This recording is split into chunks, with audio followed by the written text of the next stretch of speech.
Tag Show.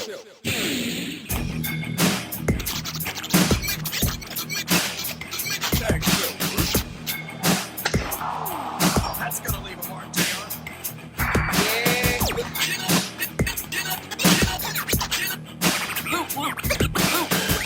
That's undisputed because I'm undisputed.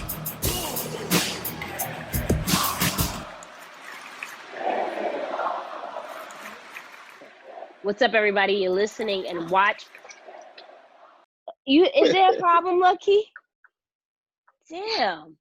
You're listening and watching a brand new episode of the Mixed Tag Show with Jenna and Blue, right? good job. Yep. Speak a little Creole, you know what I mean? Sock by say, French. whatever. You know what I mean? What up, though?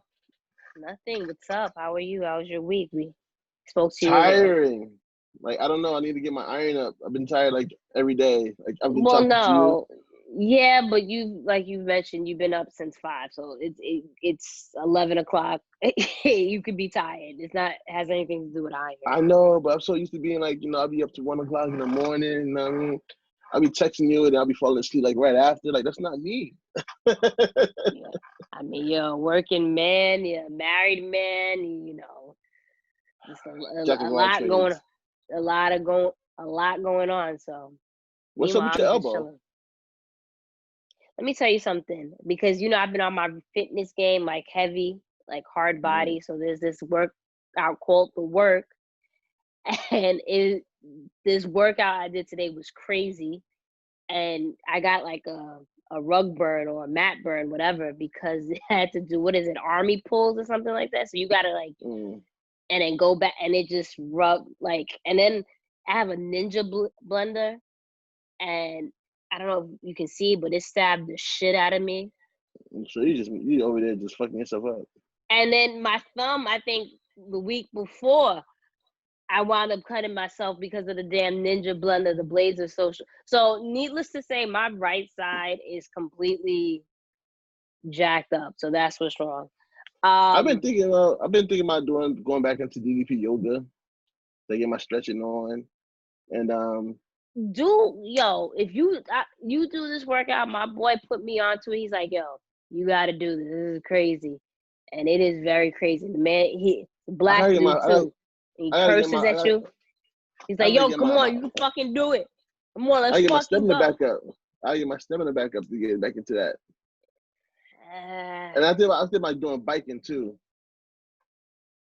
Yeah, you think about doing biking? Yeah, doing some biking, like 10 miles a day. Start off with that. Okay. And then move on up. 10 miles sounds like a lot. Talking about you got to get your stamina up. 10 miles seems pretty. I'll be seeing people doing like 35, 40 miles a day. I'm like, what the heck, where y'all going? How y'all get that? I don't know. They got all the time in the world, but these are battle wounds, basically. Yeah.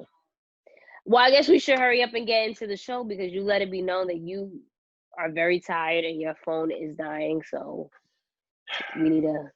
I mean, I'm not too tired, for our listeners. I'm gonna thug it out. I'm good. I'm Gucci. Thug it out, but your phone, it may not thug it out. Everything. Please stop that. Don't do that again. Don't do that. What? Everything. You froze. What? You froze a little bit. Yeah, don't do that Jersey thing. What you mean? Anyway, what do you want to discuss this week? What happened? What was things that enticed you? I know you were you're still trying to watch the rest of like NXT and AEW, but what was intriguing this week to you in regards to Raw and SmackDown, everything? So on Raw, two of my favorites had a match. Mm-hmm. Shayna and Sasha, and it was a dope match until Asuka messed it up. That's the only time I was mad at Asuka. Like, what are you doing? But then it makes no sense, because the referee ended the match because Asuka attacked Bayley. Like, Bayley was part of the match, but she wasn't. I know, like, everybody on Twitter was like, well, why did the bell ring? It had nothing to do with Bayley.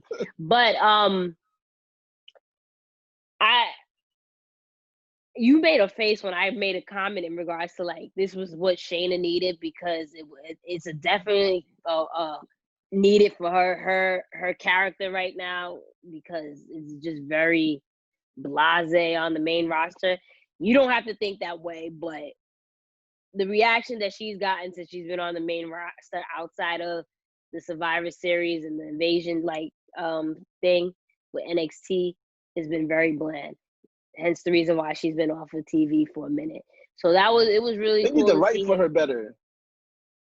I guess. I don't know. But it was good to see. It was cool to see her and Sasha. But, you know, that was kind of weird. We got that on free TV, you know. Right. It seems like a match where you can really build up something. And I know Shayna is a huge fan of Sasha because she's tweeted that like a couple of years ago, just how amazing she is. But we all know that. So, they definitely had great chemistry in the ring. We got to see Sasha has she has great chemistry with everyone. All right, that's true.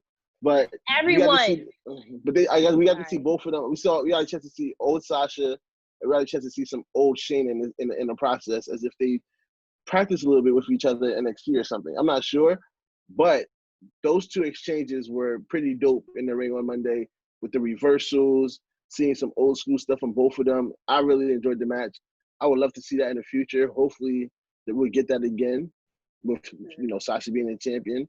What else?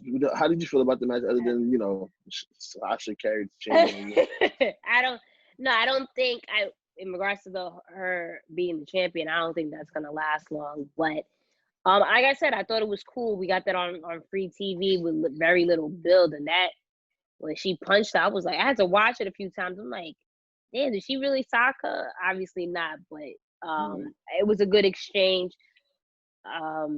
I like the aggressiveness that we're seeing from Asuka, and again, like we mentioned before, we're probably gonna get Asuka versus Sasha at SummerSlam, and then probably Asuka versus Shayna moving forward. So I like it. I enjoy it. We sound like broken records, but like Sasha and Bayley are like it. So right. At this particular. And Asuka, you can't forget about Asuka.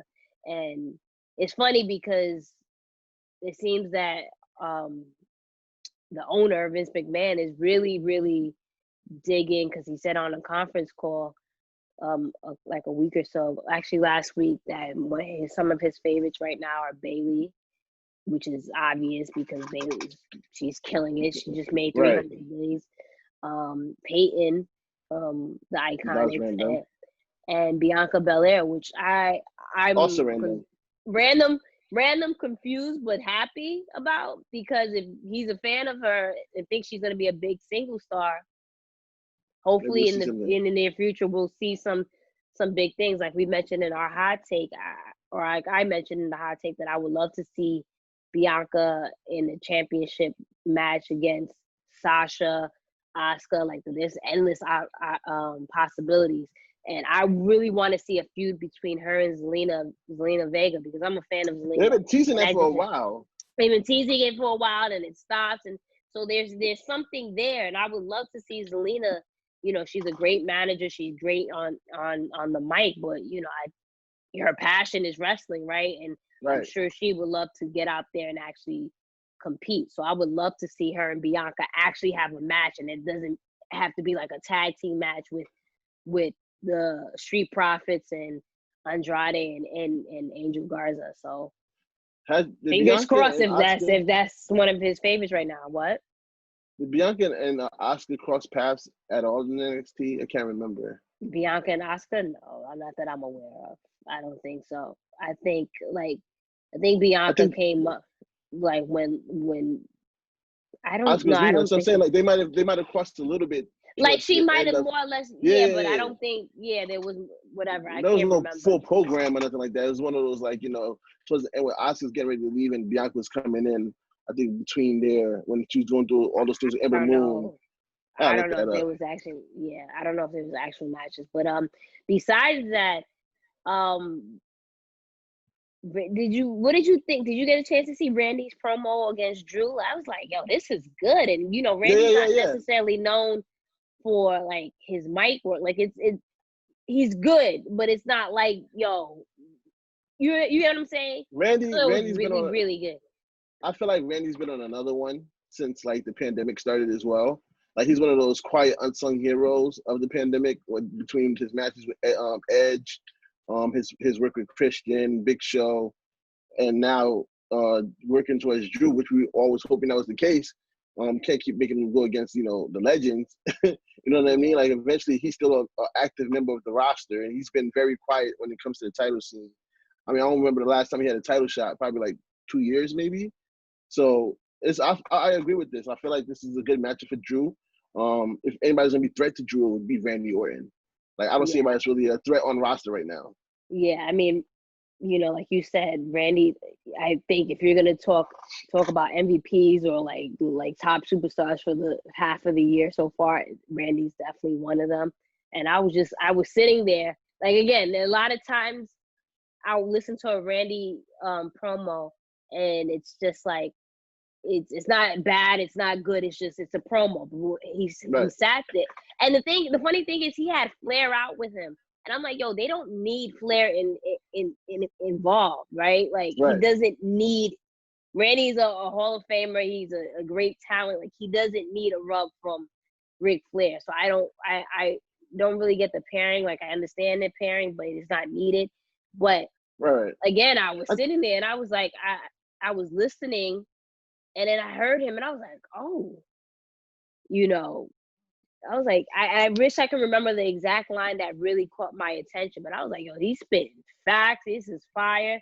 So, and when a good promo gets you excited for a match or a feud that's coming up. So, I give props to Drew as well. Drew cut a pretty good promo. He got a really good promo too, especially when he mentioned, especially when he mentioned area when he walked past me and who did you bring or not up? Even that, not even that. Can I talk? You cutting me off. Yeah. Nah, but when he said about being fired, he's like, you should have been fired. This and like bringing real life like shit. I was like, okay. Yeah. So it was a really good segment. I'm trying to think what else happened on Raw that stood out. Oh, duh. What did you think about the Raw Underground segment that they decided to pull out of their ass? From the moment I saw Shane standing in front of that thing, I was like, this is about to be a disaster. As soon as I saw that and I saw the dim lights, I'm like, yo, this is Brawl for All. And then you see the background all over again. Like, shout out, one of our followers had told us, I had said they think it's 1997, but apparently Brawl for All happened in 98. Needless to say, they think it's the late 90s. I'm like, yo, this. Yeah, I'm like, yo, because to me, you're trying to make it seem like it's underground real fighting, but like the matches, the matches or the bouts that you had there with some random people against some monsters. Like who would get in the ring with monsters willingly for no pay? Like, yeah, and then it's just like not only that, but then you had this dude. What's his name? Dio. Dio Madden? Is that what it is? He was randomly there. Dolph Ziggler was randomly there. Freaking Ivar was random. Like, I don't know. Like WWE. Like WWE does too much sometimes. When you have all the pieces, now just put it together in the puzzle. You don't have to get a new piece from another puzzle and try to fit in the corresponding spots. Like, stick to what you have. You have like talent to work with. I don't see how they thought this was gonna be. Some people enjoyed it, but I feel like the majority was sat there like us, like, what the fuck? Like you got strippers dancing on the poles. Like, what? And it wasn't even like the strippers were doing anything. It was just like, what? It looked like a lot of people said Def Jam Fight for NY / Vendetta. It just looked Fight like Club. It looked like a freaking scene. Like I thought it looked like it looked like Grand Theft Auto. It looked like Grand Theft Auto Vice City, because then freaking Bobby Lashley, Shelton Benjamin, and MVP came with their suits, the Hurt Business taking over. And it just gave me like Miami Vice, like Vice City. Oh, vibe. You ever watch Gotham on Fox? Not really. Yo, there's a scene where there's like underground fighting, and it just felt like that episode. It's just literally. I don't know if it was to promote. It was to promote the Hurt Business or what, but I don't know where they're going with this. It's random, and then just to bring shame. From NXT, like some of the monsters that's in NXT came in. Like, I don't see this lasting for too long. Speaking of the Hurt Business, here's a quick prototype of the shirt that I'm working on for Black Wrestlers Matter. What's the shirt about? Black Wrestlers Matters. This is a prototype. This is the first part. I don't like the bottom part, so I'm not gonna show it to you guys, but put some ideas together. Well, that's dope. And it looks like they're Mission of Domination. They're showing more interest in a lot of Black superstars. Cause you notice like a lot of them are just running wild on Raw specifically. So hopefully they matter. What you think of this new group that they're trying to pull out? The Hurt Business? Nah, the new faction. The Hurt Business, or the one that the five group. Yeah. I don't know. I don't know. I think we were all expecting Undisputed Era to I had an Undisputed shirt on. I was ready. So I don't know. That caught me off guard. We'll see. I can't really. It was not much for me to really work with, so we'll see. Yeah, I think that was it for Raw, right? That really, really did anything for me. What about I know you said you didn't really watch too much of NXT or AEW, but what did anything grab your attention? I liked it so far in the 6-man. I liked the 12-man tag. There's a lot of story. Yeah, AEW Dynamite. There's a lot of detail in that match. Yeah, and I mentioned this. If you guys haven't listened or seen our hot take about the AEW women's division, it's on YouTube. It's on Tag Team Tournament. The title is called TMTS Hot Take AEW's Women's Division. We discussed this, and I said that in regards to, I just feel like with AEW, I don't know what to like. The first 2-3 matches were just tag team matches, and again, and I know they have the best tag teams in the world. It seems like in regards to promotions, but you specifically, again, made a thing to be different from WWE. But it just seemed like every match on top of every match was tag team matches where it wasn't like individual storylines. I'm not saying the tag team match wasn't good. They're always going to be good, but it just doesn't pull strings. You know, I understand. Like, I don't know. But like for me, like the tag team match that happened that kicked off the night, right? It was a lot of storytelling, in my opinion. Like there's rumors that Hangman Page might join Dark Order. You know what I'm saying? Like I see Kenny Omega turning evil because he changed his hair color. If nobody didn't realize, he went gray. Like last time he went gray is when he joined the Bullet Club, and he's been like very standoffish to Hangman Page. FTR got hurt and went to the back and left him hanging. You know what I'm saying? And they supposed to be building that storyline with Young Bucks. So it was just like 4 or 5 stories going. Yeah, 4 or 5 stories going at the same time, and it was just like how well it was like blended together. And then the match was just fire. Like their tag team, like their tag team maneuvers. You know me, in ring wise, I love that kind of stuff. Yeah, I mean the match was really good. But I agree, like you don't want to lose too much into storytelling about your single competitors as well. Yeah, I mean, just and your women's division, definitely. And that's the thing. And I had tweeted out, okay, so where's the women's match? And then someone said it looks like it's coming up next. And I didn't even change the channel or do anything, but I noticed when someone said that it was Orange Cassidy and Chris Jericho, which we will discuss because that was a great, great, great segment. But apparently, I guess Big Swole and I don't know, someone else had a match, and it's like, yo, Where are your women? Like, and enough with the testosterone. Where's the women? Let me see some women competitors real for a few minutes, not real quick, because it's literally, I think apparently they were on for a minute, and it's like every week is the same thing. The focus on different men, and we mentioned this on our hot take, like in regards to if it was a good idea for the AEW Women's Tag Team Tournament Cup to be on YouTube or on actual prime time on cable, and I disagreed with that. You understood the point, but I disagreed because again, it's like clearly with all the viewerships they got on YouTube, clearly that means people were invested and would have watched on TNT, right? So I don't agree with, I don't like what they're doing in the sense of everything just seems to be just nothing but tag teams or the men, and that's it. So, but I mean, Brandy tried to do something different. She tried to put a community together called AEW Heels, to play on the word, women wear heels and, heels. It's supposed to be a community for women that, loves wrestling. But I think that the audience didn't like the fact that she tried to make them pay $50 to join the community. And that kind of like imploded on her, where she caught a lot of criticism. She tried to get back a response to some of the fans, and it ultimately led to her deleting her Twitter. I'm sorry, if you're chief of brand, you can't just be deleting your Twitter because they didn't like your idea. Like, you gotta learn how to handle that a little bit better.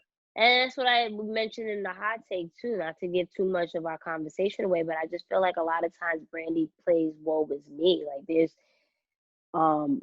with the height of the Black Lives Matter movement, she was very quiet in this situation in regards to women wrestlers. There's decision making that doesn't seem right, and it's like, if you're not standing for Black people, if you're not standing necessarily for women, what do you stand for, right?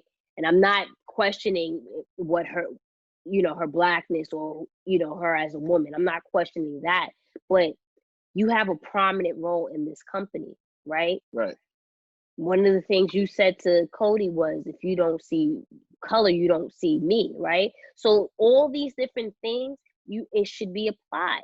We're rooting for you. It's not like we're rooting against you where we want to see you fail. We want to see you succeed. We want to see more women succeed. There's no reason why again, like we have to get the women on TV first, right? Let them get them on TV. Let us get invested in different wrestlers and feuds and storylines. So then if you decide to do a little community like that, where it's an exclusive thing that, okay, I'm going to pay $50 or whatever for, then that makes sense because now, okay, I'm going to pay for this for some exclusive content for wrestlers. You get what I'm saying? Like it has, I'm not the chief brand officer, but I just came up with an idea just like that. I think it's common sense, honestly. Expose your talent so we can, and then we want more. If we gravitate to them, we want more, and then make your money in different ways. But don't just sit there and charge me money, but I don't know who's who. Right. So, I mean, I agree with you. I agree in the sentiments of that exactly, in the sentiments of those mostly talked about on Twitter. I don't like the fact that people try to compare it to bullying. There's a difference between bullying somebody and try to have a discussion, understanding of what they're trying to present to you, especially when they're asking money from you. There's two different things. I do think that Brandy should have a little bit more hands-on with the women's division, being a woman. I understand that Kenny Omega has the psychology of the in-ring. So if that's the case, let Kenny Omega focus on the in-ring, and you come up with storylines or characters for these women, or sit with them and figure out how they should develop for the brand. There's your chief brand, like you're the chief of brand. Right. And even if that's not your forte, then learn. No, not even learn, but hire women. This is like the conversations that we constantly had in regards to equality in the workplace, or how many times we, for example, go in regards to WWE, there's not enough representation. If you can't do that job and think you're not suitable, Kenny Omega shouldn't be running a women's division. There literally should be. There's so many women wrestlers and women minds writers that can contribute to that division, hire them. We're all about, equality and what have you. Then do it. Don't stop saying you're gonna do this. We're gonna do this, that, and third, and you haven't done it.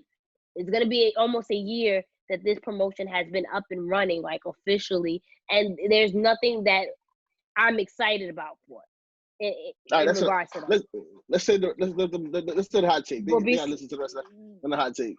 Well, I'm just saying. I'm just saying I know. AEW, but I will say the Orange Cassidy and Chris Jericho debate, they imitated like a presidential election. I thought it was great. Chris Jericho is gonna be Chris Jericho on the mic. Orange Cassidy surprised me just because he doesn't talk. So then all of a sudden he spoke, but he gave but it wasn't silly or wasn't anything. It was like it was serious. So like he just looks like a really good threat, like a sleeper, right? Like you just don't know what he's capable of. So I just really was intrigued with that. And then you had Eric Bischoff, and that was the first time he's been on TNT. What did they say? 20, 30 years, right? 20. Do you realize? Like that. Do you realize the trend of how many people that are associated with WWE who has crossed over and tipped their hat towards AEW? I mean, but that's just the thing. If it wasn't AEW, you're gonna go to Impact. That's just the wrestling business. Yeah, nah, that's not true. Because Impact been around for a while. ROH been around for a while. Hold on, wait a second. But in the beginning, there was different, such as Booker T, Hogan, Ric Flair. Like people gonna cross over eventually and then come back. That's just the name of the game. Eric Bischoff got fired. You need a job. After go 2 to weeks. AEW. After 2 weeks. Go to AEW. I think I wasn't expecting to see Medusa up there. I was just gonna say that threw me off in regards to Medusa because we haven't heard anything in regards to any bad blood. But this reminds me, that's very similar to like when Bret Hart showed up to unveil the heavyweight title. The heavyweight title. So that was a little interesting. But you got Vicky Guerrero, you got Shaw Guerrero there. Like it's interesting. When I see Shaw Guerrero, I'm like, what the heck? Y'all just gonna y'all just let like everybody that was slept on, you just picked like Mike Tyson. They're not done with Mike Tyson yet. Like it's just very interesting to me. I'm just sitting back and watching like I don't know. At the end of the day, I guess you go where the money is at and where you're going to be treated right. And I'm sure eventually down the line, because I was reading somewhere that Jon Moxley can opt out of his contract. I know he's not going back to WWE anytime soon, but these are different things. Like, if you're not happy, you can go back, and rekindle or rebuild a bridge that was torn down before. So whatever. But that was a really good segment. AEW, I honestly preferred it over NXT this week because honestly with NXT, I'm not gravitated to this class, if you will, if that's what you want to call it. But no, out of EO, Undisputed Era, and I don't know how long they're supposed. I don't know how long they're, and Keith Lee. No one really does it for me.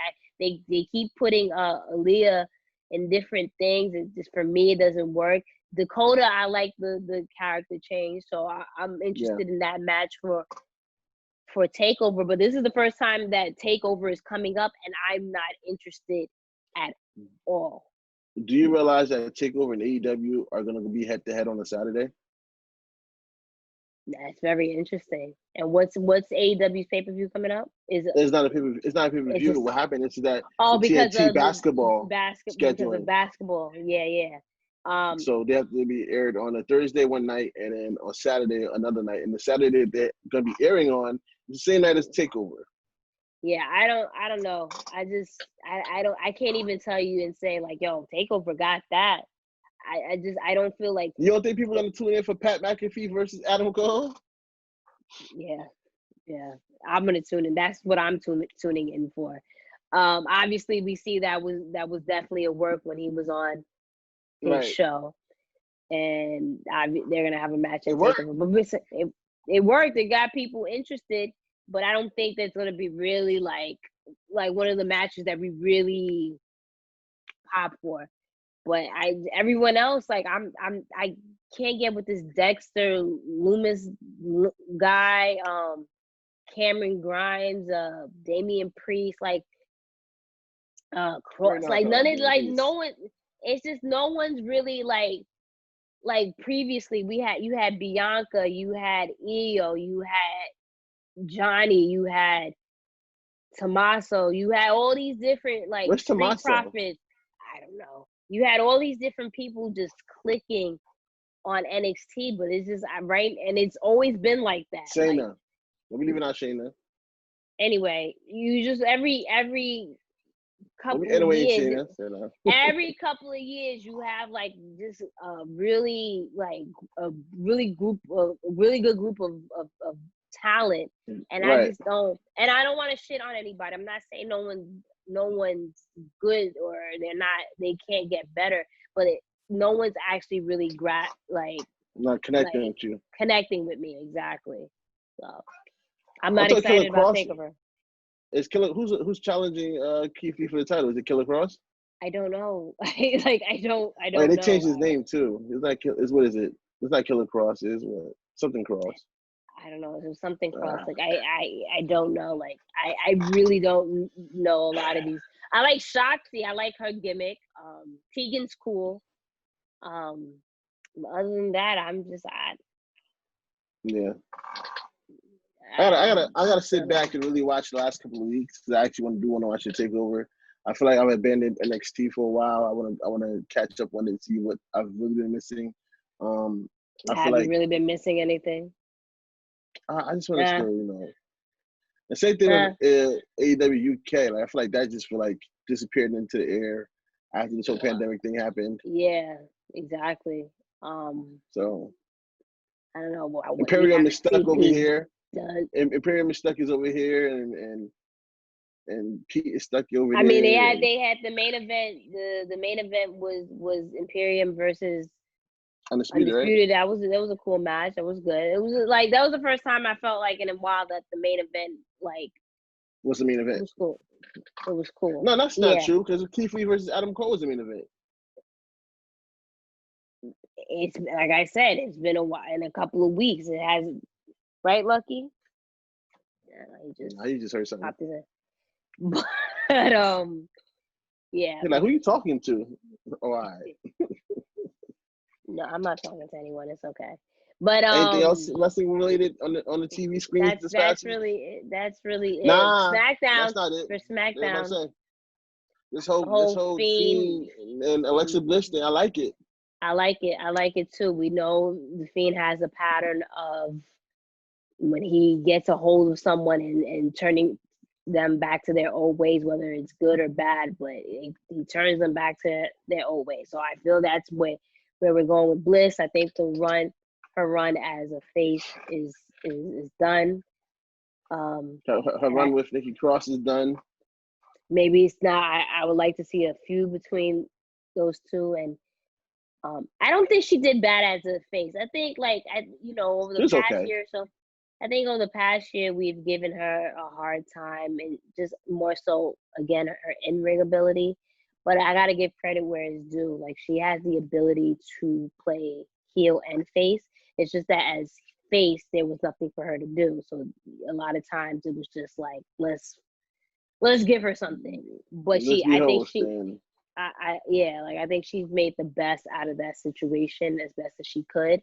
And even when that couple of matches she has had with Bayley and Sasha and whatever, they've been pretty good. I wouldn't even say decent, but pretty good. So but I think it's time for her to revert back to being I would love to heel. I just don't know who she would face. They think maybe they're gonna transform her into Sister Abigail. I don't want her, I don't get an unknown talent. Don't I feel like the women's roster is so limited anyway. Sister Abigail is like a presence though. It could work. I understand. Yeah, but then that's her in the Fiend's world and his segments. It's her. Let her. she became a popular superstar because of her look and the way they pushed her and how she is on the mic, right? So she doesn't she's not a talent that needs to follow a man. Like she can do her own thing. So I would prefer. Go ahead. Finish. I prefer maybe a unknown talent to be Sister Abigail. I just like the idea of, again, she's reverting back to old Bliss. Hopefully. I just found it interesting how, quick Braun was like, I don't give a damn about Alexa Bliss. I'm like, well, damn. I was your tag partner. That was your homie. She rode for you. Yeah, you were low-key flirting with her. Right. Now I'm saying you don't give a damn about her. You see, men suck. Y'all men, tossing women to the side when you got what you needed, whether it's the attraction is over, whatever. Like, that's not me, so don't be putting you in there. In general. But yeah. Say these men, not you men. Say now. These men. Yeah, leave her out of that feud. I think it's good enough without them. Let her go back to old Bliss and then and face Nikki for a minute and go from there where they want to do in regards to who she's gonna face. But I think her time as a face is done. It's time to get back to her old ways. Anything else from SmackDown outside of Sasha and Bailey's talk with Stephanie? That was okay. That was one of the segments that I just kind of this is the first time I was like, it wasn't really much. I will say though, I don't know if you noticed the backstage segment between those two and how Bailey was basically telling her I'm not really feeling, and seeds. You not even that the seeds, but you can see I know a lot of people are saying well, Bailey should be the one, maybe she should stay as heel and Sasha be the face. But I feel like Sasha's the one that has manipulated Bailey for so long into doing things and doing things that she liked, you know what I mean? And that was a prime example of that backstage segment where she was now her head was already, but now that she has those two titles along with Bailey, her head is so now she's gonna manipulate every situation she can, that's classic boss, right? Boss, yep. So we'll see what comes about, but it should be exciting in regards to the match between Asuka and Shayna, and then the 3-brand Battle Royal to see who's gonna to face Bailey at SummerSlam. Who do you think they'll pick for that? If you want to go out of nowhere, I would say Mia Yim. I think she's down there by herself. She's not really doing much in NXT. I think she really needs something different. Everybody else on the main roster all had a chance with Bailey, in one way of capacity or the other. This is a chance to prove huh?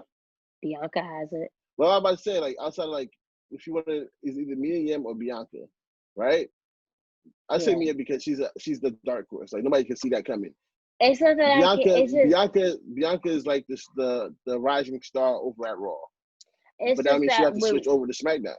It's just that it doesn't necessarily. Right now, everyone's on whatever brand, but just the thing with Mia is just I wouldn't think it's out of nowhere, but I feel like she she has all the talent and the potential in the world, but I feel like there's just something that's not connecting in regards to her in-ring ability, her mic skills. Maybe her working with Bailey would give her more of a confidence and an edge and a nice rub. So that might be a good look. I don't think it's her in-ring ability. I think it's more so about connecting with the character. Because remember that match she had. I know, and I always bring it back to that match she had with Tessa. But when I watched the name that she not named. Sorry, I didn't get no clout. Sorry, knock on wood. But that was a really good match. But I feel like the matches she's had in NXT have been very lackluster. I mean, the match with her and Candice, that what was it, a street fight match or whatever? Yeah. That was pretty I thought that was fire. And one thing about me is she will put her body on the line. Like that's been. And that's I think what it is. Like a lot of she's times, it's like how they produce the matches. They don't adapt to the wrestlers themselves. I don't even think it's necessarily producing. I just think like I said, she'll put her body on the line, and that's always appreciated. But in regards to like her moveset, like when she does certain moves, I just think it's awkward. Again, I'm not here to shit on anybody or whatever because I couldn't do what she does, right? That's for damn sure. But I just think there's something that maybe she's not connecting with the particular talent that they put her with, or they don't give her enough time to work with that. Like, I don't know, but I feel like she has all the talent and potential in the world, but it's just she has to break through. So maybe with Bayley, this could be it. That could be a good look. And she's a face, so face heel. Who would you pick? Might be a good Bianca. I just want to see Bianca win. I want to see her win. Like she deserves it. You know, I think that would be a really, really good match. Like I keep saying, I'll be excited to see a match between her and Sasha, between her and Asuka, Bayley. We've seen her and Shayna. I would like to see her with Zelina. Right. Naomi. Like there's so many endless possibilities with Bianca. I would want to see that. I found it interesting they did that with Naomi this past week. Yeah, and then the whole thing with Sonya and Manny, like I don't like the dirt sheet segments where like you keep putting them with the women. Like I don't like that. You know what I mean? Right. It's got to be. Yeah. So, but that's really it. And the next thing is just really waiting for SummerSlam, right? I hear that they're planning. They want to do it outside of PC. There's some places that they have in mind in the Northeast that they can hold it, kind of like an outdoor event, but we don't know if fans will be in attendance. If so, it would be as much social distancing as possible. I've heard stuff like on a boat. I don't know, so we'll see. It'd be kind of cool to see SummerSlam at a beach, summer beach. Yeah, I mean, I guess to me it's not worth it. You know me, I'm very cautious when it comes to this thing, and like creating any event where there's a mass amount of people that could be put together. Like, even the restaurants, when I drive by, I cringe because literally you're not sitting 6 feet apart. And are y'all that eager to eat outside? Like it's raining outside, and people are sitting outside in the rain under a tent eating at these restaurants. I've eaten outside at a restaurant, but I get it. It's I'm uncomfortable with that, so I get it. Like it's just like, so with the SummerSlam idea, we keep saying it, chuck this up, enjoy what you have, and just do what you need to do. We would have wished you would have just stopped completely and take a reset, but you clearly want to do things. Do it like how it's been. Like it's been working for you for the most part. Yeah, and I hear that they're eventually going to go back to recording live, and I'm like, I think that's a really irresponsible idea. Taping, you know, pre-recorded, I think has worked pretty fine. No leaks. Like there hasn't been here and there, but it hasn't been anything significant. And I think why would you have your talent fly back and forth every week? Like apparently SmackDown, like was it this year? This week they recorded 2 episodes of Raw and was supposed to record 2 episodes of SmackDown, but a lot happened or something like that they only did one. So it just seems like the weather. They're having the whole tornado thing going on there. The hurricane thing. That's what the lights. That's not what I read. They made it more so like it was a chaotic situation. So we don't know when they say chaotic, but does it have anything to do with COVID? You know, I don't know. But I think that's a dumb idea.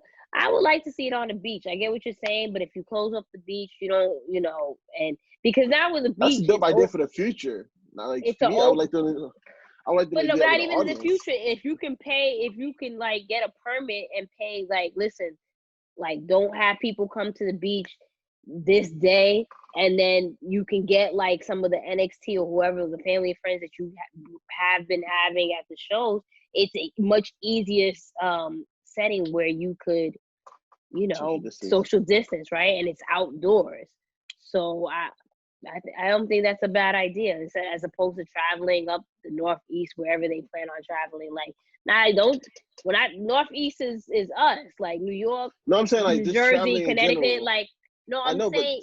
I'm saying them that the idea is that's been floating around has been to be in the Northeast. I'm like, nah, we're good. We don't need y'all to come up here. Yeah, y'all stay hot there. Stuff. Nah, like nope. We went through our. I mean, we're still going through it, but it's not as bad. Like we finally get like for Jersey. I can talk about Jersey. We started rising again a bit. I don't know if they've clipped it a bit, but it's from going to the beaches.